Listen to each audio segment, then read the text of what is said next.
Hey, just a short video here. It's the startup guide for the Minelab X-Terra Elite. Okay, here we go. All right, got the Minelab X-Terra Elite here. Gonna go ahead and power it up. Top left corner, hit that button. And we're out, ready to detect. First thing we're gonna do is check our sensitivity, plus or minus right now, and see where we're at. I wanna start at 19, and I might go down to 17 if it gets kind of chatty or if I have a lot of interference. Or I might go up to 20, 21, even 22 if it's real stable. But I'm gonna start at 19. That's a good starting point for just about anybody. Once you got that set, the next thing you're gonna do is choose your detecting mode. Right now it looks like I'm in field 2, and you could change that with just this button right here. You can toggle right through to wherever you want. You got Park 1, Park 2, Field 1, Field 2, Beach 1, and Beach 2. So I'm going to be in field 2 today. All right, the next thing we'll do is we'll go ahead and do a noise cancel now. With the cogwheel, we'll go to the first icon down here, and then we'll take the machine and hold it up at waist height. Once you get it up at waist height, we're going to tap this button over here on the right with the check and the X on it. It's a -3. Do it one more time. And you can even hold it in. Keep it held in.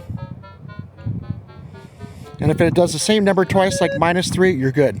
That's what I do. All right, now that you're done with noise cancel, we'll go ahead and do the next procedure, which is ground balance. Using your cogwheel here, let's go to the second icon, and then find a place where you don't have any signals, like right here. Hold this button in and pump the coil.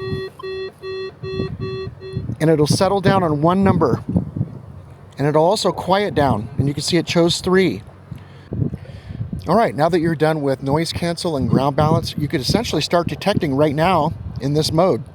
But there are a couple other settings you might want to look at real quick. One of those is to hit the cogwheel and toggle to the last icon, and you're going to see over here at recovery speed that if you're in a field where there's not a lot of signals, not a lot of trash, not a lot of iron, you're just trying to hear deep coins, for example, 1 is a good setting. But if you're in a field where there's a lot of trash, a lot of iron, and you're trying to hear stuff hiding in there, you're going to want to be at 3. Anything in between those 2 is a good number. So go ahead and set that to 3 if you're going to be in the heavy iron, for example, and you're trying to find good targets, conductive targets hiding in and amongst the iron. All right, now that you have your recovery speed set, one other setting you might want to check is cogwheel to this symbol, which is the speaker with the 2 musical notes next to it. And right now I'm in all tones. That's what I prefer to hunt in. You can change that to whatever you want.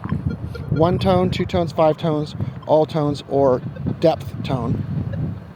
And when you're all done and ready to go ahead and hit the detect button right here, and you're ready to swing and detect. But keep in mind, one thing about this machine is this little horseshoe down here. If you look at the top right now, it's not discriminating anything right now.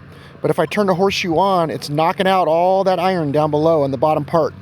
So when you adjust the scale right here, make sure you know that you have the horseshoe on or off. That makes a huge difference. And that's pretty much it. You guys are ready to go, good to go. If you happen to change your frequency sometime during the hunt, then you have to do a brand new noise cancel and ground balance. If you change your mode, which is changing it to Beach 1, for example, you need to do another fresh noise cancel and ground balance each time you change your mode or your frequency.